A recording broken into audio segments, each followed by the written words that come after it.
Well, hi, everyone. Welcome to another author interview. I'm so excited today to be speaking with my new friend, Deidra Riggs. I read her book a few weeks ago and just tweeted and, I don't know, shared quotes. And I was so excited about this book and the message that she's sharing. So I kind of ventured out and I was like, hey, want to do a video interview? And she was so gracious to agree. So Deidra, thank you for Hi. taking me up on that.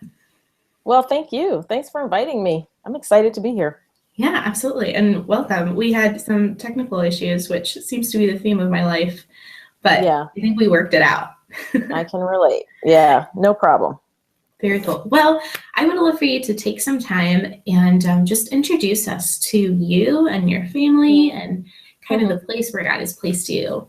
Mm. Well, I am married. I will be celebrating 30 years of marriage this year, which seems like we keep looking at each other going, really? 30 years? How did we do this? And hopefully we get, Congratulations. well, thank you. Hopefully we get at least 30 more together. And we have 2 adult children. Our kids are 27 and 24, and our oldest is Jordan. He's a filmmaker living in New York City, and our daughter Alexandra is the youngest, and she lives here in Nebraska. We live in Nebraska, and she is working at a university here in the state. And we have a farm dog. Her name is Santana. We named her after the musician because when we brought her home, she sounded like that whiny kind of guitar thing, so we named her Santana. And I work from home. I'm a writer and an author, and I travel and I speak. It's not speaking season right now, but we're getting ready to gear up for that. So I'll be traveling quite a bit beginning in March, I think. And so, yeah, right now I'm working on a book, my second book, and I am so doing a lot of research reading for that, and just excited about where that might go. You know, it's kind of leading me, so I'm excited about that journey. It's challenging and scary, but I think it's going to end well. I think it'll be a good thing when it's done. I'm sure it's going to be great when it's done. So. I hope so. I think it's the in-between process that's just so scary.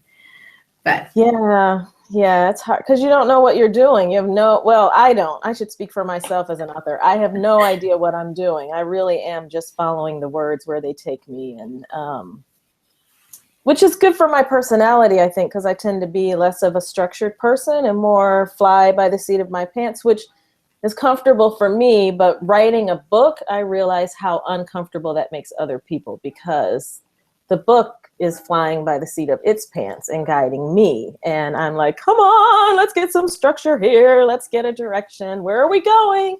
And I think other people want answers from me, and I don't know what to tell them. Exactly. So, yeah. So it's been an adventure, to say the least, but a good one. Yeah. Yeah. Okay. So tell us about your first book. It came out last year, right? Yes, it did. It came out in October. It's called Every Little Thing, Making a World of Difference Right Where You Are. And I'll tell you how that book came to be, because I never thought that I would write a book. I think there are quite a few people who are writers and authors who have this dream of writing a book. And I always saw myself as, like, you know, just a journalist, not journalism, but a person who journals, who writes in a journal. And I used writing to get to know myself better, and to get to know God better, and to get to understand my place in the world better. It just helped me to write that out, you know, use my hand with a pen on a piece of paper. And then blogging became a thing. And so I started blogging, and people started reading, which was a weird thing to me. And then a publisher and an agent contacted me and started talking to me about writing a book, which I didn't think that was a possibility. But I also host a retreat here in Nebraska. It's every other year, and it's called Jumping Tandem, and it's for writers, authors, artists, entrepreneurs, and other fabulous people who have an amazing dream. And so around the time that I was talking with the agent and the publisher, I was also hosting the very first Jumping Tandem retreat. And I thought I was going to die 60 times while I was getting ready to do that retreat. It was just stressful and something I had never done before. And I can remember at the very beginning of that retreat thinking, I am not the person for this job. And when I had that thought, I thought, oh my goodness, that's a book right there. I think that there are so many people out there who see something in the world that needs to be done, or just have a dream or a thought about, I wish someone would, or wouldn't it be cool if somebody thought about and did this, or, you know, reading the news or looking at issues in our world, people think, isn't someone going to fix that? And I have come to believe that if we're asking those questions, we are probably the person for that job, even though we don't think it. And so the book is about, that's a long-winded way of telling you, the book is about encouraging us to live into those dreams and to embrace them as the people that we are. We are not Mother Teresa or Martin Luther King. That's already been done and done really well. But no one has been who you are in this moment in time with your particular gifts and strengths and passions. And so live into that and embrace that. And I think that when we do that, when we celebrate who we are, the way God created us to be, that is worship to him. And then he begins to fulfill the desires of our hearts. So that's what the book is about. I love that. And I was so encouraged reading it. I think you said it so well. In that no one has been who you are. No one is who God created you to be. And that idea that God created each of us with a purpose, with something exciting for us to do, is exciting. But I think I love that you hit on, it can be overwhelming and stressful. And I know personally, like the last 2 or 3 years, I've really been pursuing what I feel God has created me to be. And they're about, 50 times a week, I want to give up and throw in the towel and be like, I just can't do this anymore. What do you think keeps us back from doing those things, from pursuing, because I think we all have dreams, and you ask any like 5 or 6 year old, what do you want to be when you grow up? Yeah. And none of them say, I want to sit at an office desk for 8 hours a day. Yeah. Boring job. Like everyone has these big audacious dreams. Somewhere along the way that doesn't happen. So I'm curious on your thoughts. Yeah, there are a couple things, that I can say to that. One thing I think that gets in our way is fear. I think that's obvious. We're afraid of failure. We're afraid of what people will say about us as we step into that, because I think if we're stepping into that dream or that vision or calling, we're stepping into uncharted territory. We are pioneers. And so there's not going to be a model for what we're doing. And so everything that we're doing is brand new and people will question it. And so we're afraid of that. We're afraid that we don't have answers for their questions and that they're right, that we really are crazy for pursuing this dream. And then I think, I've really been, for this next book that I'm writing on, I've been looking at that story about Peter getting out of the boat to walk on water toward Jesus. And Jesus says to him, as he begins to sink, he says, "Oh, ye of little faith, why did you doubt?"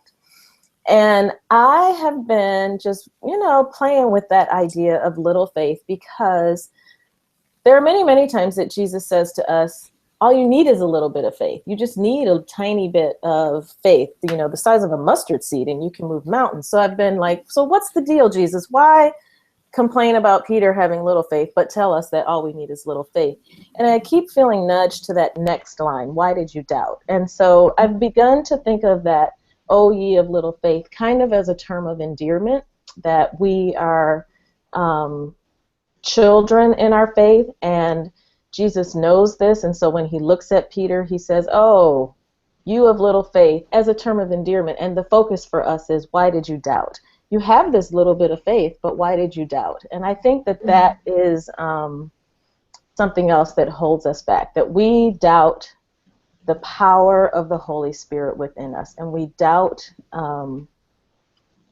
I'm speaking for myself. I don't always believe that Jesus is telling me the truth, or that the Bible is true when it says I can do all things through him. I think I can do all things with him, and with a degree, and with experience, and with her body, and with her house, and with her I can do all things if I have, and I add on. And so we often have this idea that what Jesus has promised us and gives us is not enough in the Holy Spirit. And I think that keeps us back. I really do think that holds us back from living into all that Jesus has for us. Mm-hmm. Yeah, I would agree with that. I think it's, even as you were talking, I was writing down like that, the fear of not having a map, of not like, okay, I don't know where I'm going, Lord. You're kind of like Abraham. You're calling me to this place and you didn't tell me like what the final destination is. Right. And also the feel of failure. Absolutely. Yeah. Yeah, I mean, all of that is tied up into that idea of doubt. I doubt that I will be successful. I doubt that I even want to go where I'm being led. I don't know. Are we on the same page, you and me, God, or are you taking me somewhere I don't want to go? And usually he's got a different plan than what we have in mind. But, yeah, all of that, I think, keeps us from stepping forward. Okay, and then there's just the practical piece of it, that our season in life, this may not be the time, so we may not, if we've, little children at home, that's our focus, or I don't know, just other events in the world haven't come into alignment yet to make it possible for us to step into that calling. But if it keeps coming up, I think it's something to pay attention to. And it doesn't mean that right now, right here is the moment.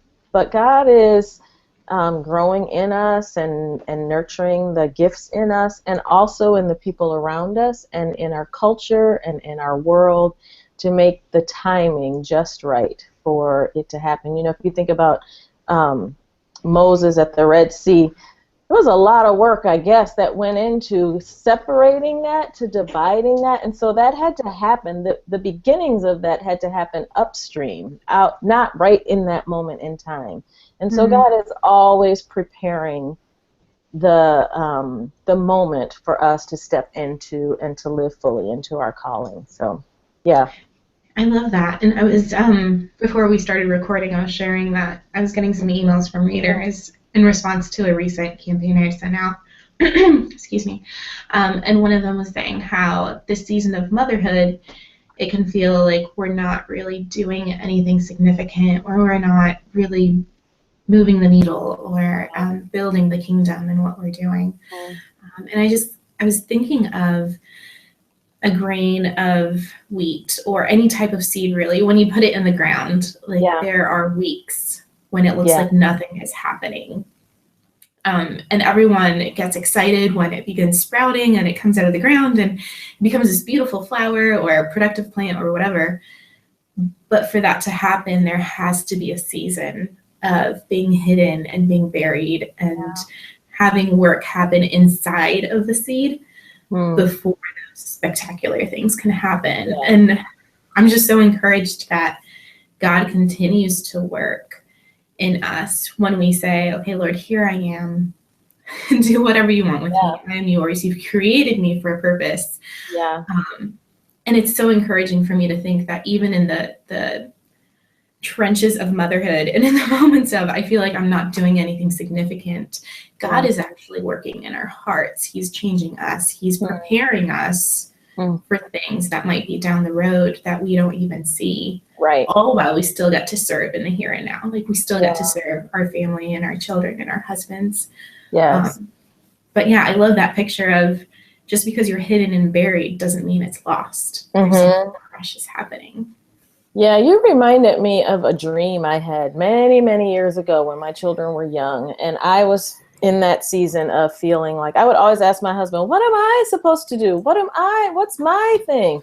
Because he's a pastor, and it felt like he was changing the world and doing big things. And I was changing diapers and doing small things every day. And which is significant. I want to emphasize, I think we often overlook the significance of those moments because they're so ordinary and run-of-the-mill and messy and smelly and blah.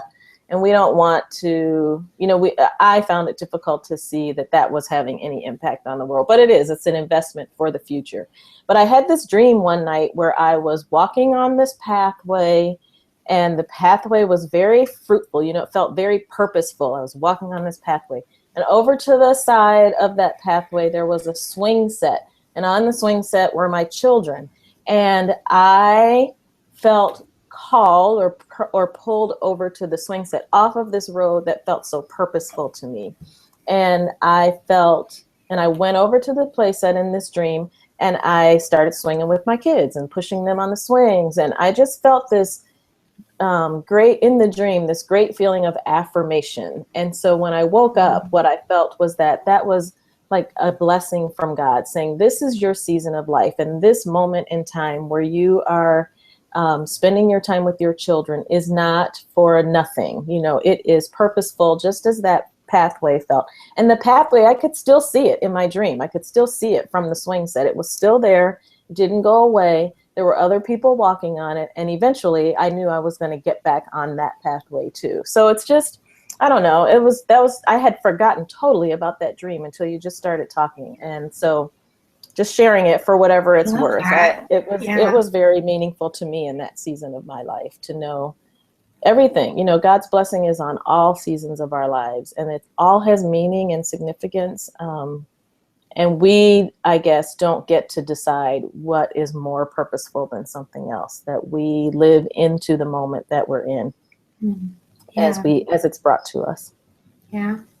So, well, first of all, I just love that God, he does that. Like he uses, like you were saying, the passage with Peter or different passages to like show us things. And sometimes it's dreams. Like that's happened to me. Yeah. Where I'll wake up from a dream and it's like, I have a sense of peace because I feel like I understand something because of that dream that maybe just didn't connect before. God's so gracious to like hit us upside the head and like use different ways. I've been trying to tell you this while you were awake, but you weren't listening. I'm just going to tell you now. There you go. And they stay with us. Like I could tell you a handful of dreams that have stayed with me to just reinforce that. Okay. So I'm wondering whether it's the mom in that season of toddlers and diapers, or maybe teenagers, or it's the mom whose kids have moved out, or maybe it's the woman who isn't married and wants to be, but's in the career field. For all these women in different seasons of life, what would you say, how can we position ourselves to be used by God in every little thing? How can we open ourselves to say, okay, this is a live God. Can you do anything? I went to a retreat recently, and it was about reconciliation and forgiveness. And at the end of the retreat, the leader was saying, I realize some of you may be so hurt that you aren't ready for this. And that's okay. And he said, but we can begin by praying and saying, God, I'm not ready for this. I don't want to be, and I'm not going to be. And he said, and God can handle that. God can take that, and he can work with that. And so I would say, God, to recognize that God knows our heart, that he is not confined by time, and he knows the season that we're in. He does have a plan for us, as cheesy as that sounds. He does have a plan for us, and we can trust that. And so I would say to have ongoing conversations with God. And so I don't mean like have a quiet time, because not everyone can manage that in a way that feels like they're supposed to. But if, as questions rise to the surface, or, sometimes things just keep reappearing, to pay attention to that and to have conversations with God about that in whatever way that looks. So God is not put off by profanity, and he can handle if we're frustrated and, we're just feeling mad and disappointed about our situation in life. I say, don't hold back. He can handle it. Talk to him. Because the whole idea is to be in relationship with God. And if we're not communicating with him, then we are cutting ourselves off from that ability to be in relationship with him, so that when the season opens itself up for whatever that is that you're feeling inside, deep inside of you, like, oh my gosh, there's this part of my life is great, I love it, but I feel like there's something more. As we build that relationship with God, we're in a better place to be ready or to recognize when the time is right to begin to move forward. My husband always says, if you don't hear from God, like if you're faced with a decision and you're not hearing anything from God, don't do anything. Just be in the moment. Just be still. Know that he's God. Keep talking to him. This is really frustrating me. You're getting on my nerves, God. I wish you would make a change. But I'm going to try to just sit here and live into it. And then when he does begin to speak, we're ready to receive that, because he's doing that upstream thing. He's working things out upstream so that when the time is right, the water will part and we will walk through on dry ground. We need to be ready for that. I think the level of honesty you're talking about, though, can make some people uncomfortable. Because I know I grew up in a church culture where there's a lot of emphasis on respect and reverencing God and honoring him and kind of bringing our best to our relationship with God. But I think a drawback of that is sometimes we're not completely honest. And we seek to almost like hide parts of ourselves as if God doesn't see us. Yeah, I think that's true. And I think, for some people, for me to say, for example, God is not afraid of profanity. Well, some people don't use profanity, and that's okay. And to go to God in the way that is best for you, right? But if you are thinking, I don't have the language to use with God, and so then you're not going to God, you're waiting to get your language in a certain way, or your life cleaned up, or your thought patterns cleaned up, and that's keeping me from approaching God. My point there is just, he's not surprised by any of that. And he is not, if we look at the way Jesus lived his life, he hung out with the people that nobody else wanted to hang out with. So he's not surprised by our humanity. He just isn't. But also there is something to be said for being reverent before God and for respecting and honoring and being, worshipful before him. That is also a gift to God. But he is not going to turn us away because that's not how we approach him. And so all of that is valid. I think all of it, our humanity is no surprise to him. And if sometimes our best is our worst, it really is. And we offer that up as a sacrifice of praise. As you were talking, I kept thinking about David, because his Psalms are just so blatantly honest, and sometimes uncomfortably so, because you have like Psalm 139, which is such a beautiful song about how God knows us and he sees us. And then he ends it with this really awkward, like, I hate everybody who hates you and I wish you'd just kill them. Get rid of them. I know, right? Let's stop right before that. You're doing so well, David. Yeah, right. But he's so honest in saying, like, and in recent months, I've given myself permission to even say, God, I'm so angry right now. Like, not necessarily angry at you. There might be seasons when we are angry at God, but just even to say, like, God, I'm really, really mad. And then just show me what to do, because I don't know how to handle these emotions right now. And just even having that conversation instead of stuffing it down and pretending it doesn't happen. Right. Yeah. And, and I think I said this in my book, I do believe that anger is a cover-up emotion. So I think it's a layer over something deeper. And so if we're acting out or feeling angry, it's often good to say, what is really going on? What's really happening here? But if we are denying ourselves the luxury, I guess, of feeling angry and being honest about that before God, we can't get to what's beneath that anger, which is often embarrassment or shame or disappointment or guilt or frustration or we're tired, But the way that we have learned to express that, or that we've learned to name it or label it, is anger. And we do that with other people too. When we see people acting a certain way, I can see out my window, I'm sorry, some guys are coming to my door. My doorbell's getting ready to ring. I don't know who they are. They're like city people. Oh, I know who they are. They're coming to check my something in my backyard. So, okay. But just if the doorbell rings. Do you need to go? Oh, I was going to say, you need to go. So, yeah, I don't want us to shy away from that emotion of anger, because I think our emotions are a part of who we are. And anger is one of the scary ones. And especially when we see it in other people, we want to shut that off or shut it down, because it is, I don't know, it threatens us in some way. But if we can all pause, even if the other person remains angry, and try to get to, well, what's really going on for that person?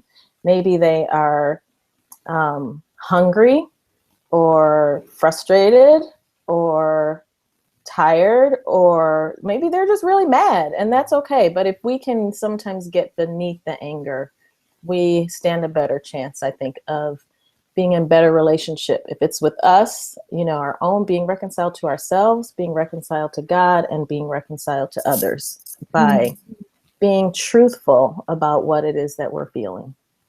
I love that. Yeah.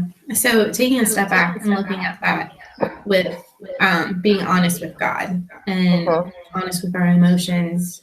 Like you said, I love that. Even saying, like, I don't feel like I'm ready for this right now. Yeah. And taking that to him, because maybe we really are. And it comes back to an issue of doubt, or lack of faith. Or maybe, God wants us to admit our neediness and to admit our season of life. But just keeping that conversation going, and then trusting that he has a plan right here, right now, where we are, and paying attention to repeating themes. I know that was a big thing in your book, where you kept saying, like, hey, someone should do this. And it kept coming back to you, like, yeah, someone should. Yeah. Someone should. That's me.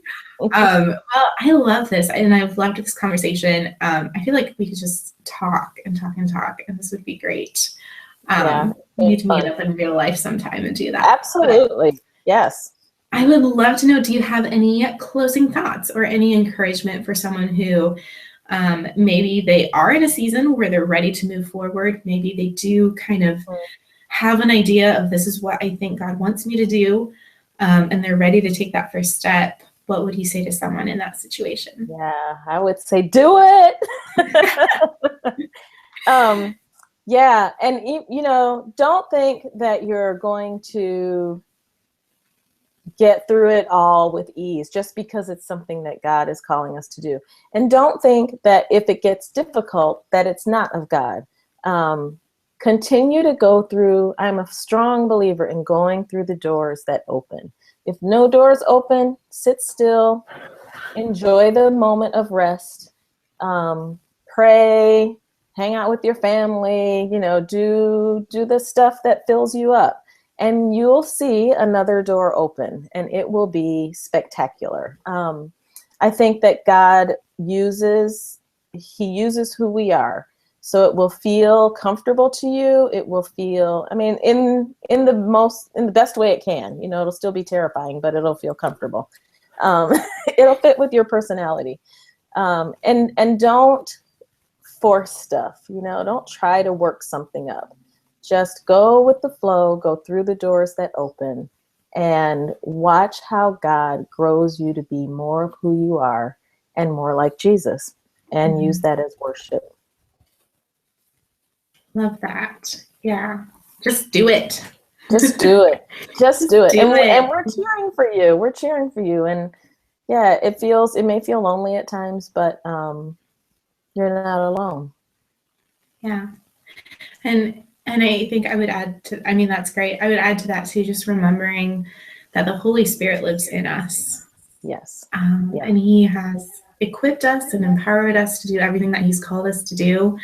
And he's the one who's going to be faithful to see it to the end. So we just get to be the vessels. We get to be the tool in the hand of the artisan. Right. So the pressure's off. Exactly. Yeah, it's the same power that raised Jesus from the dead. Think about that. Love The that same verse. power that raised Jesus from the dead is in us. And when we're being called to something, it's usually about raising something from the dead, you know? It's usually about bringing new life into a situation. So, yeah, you got this. Beautiful. Well, thank you, Deidra, for Thank coming you. on today, for sharing with us. It's just so encouraging to see how God has used you in ways where you've just placed yourself at his disposal and said, here I am, Lord, do what you want with me. And taking those steps through those open doors as he's opened them. It's so encouraging to see. And I want to talk another time, like we didn't even touch on reconciliation and some of the racial tension in the church. And you wrote a post, which is how I got to know you, about going there and having these conversations. And I would love to have another chat where we can just talk about that, okay, what does that look like? I would love that. Yeah, for hours. Yeah. Sure. All right, well, we'll have to do that. Yes, we'll have to schedule that too. But until then, I hope you have a fantastic day. Thanks so much for joining. This was so much fun. Thank you. Yeah, I've had fun too. Thanks a lot. Yeah, thank you. And before we jump off, I want you to tell everyone, where can they find you online? Yeah, well, I blog at DeidraRiggs.com, and Instagram is my favorite social media platform right now, and you can find me there at Deidra Riggs, and I'm also on Twitter at Deidra Riggs and on Facebook. So kind of trying to move away from Facebook and more to Instagram, but I don't think we can ever break our ties with Facebook. We're there forever. Facebook is a monopoly. Yeah, I just got on Instagram, so I'll have to follow you there. Oh, My husband finally talked me into it like 2 weeks ago. So like, I think I saw that. So I think I followed you actually. I'll have to look and see. All right, I'll have to look at that too. Well, Deidra, thank you again. Thank you. I hope you have a wonderful day and enjoy the sunshine or warm temperature. Warmer there than it is here. Thank you. Yeah, the sun came out while we were talking, so I'm gonna go outside. Yeah. All right, build a snowman. Yeah. All right, bye, Deidra. Bye.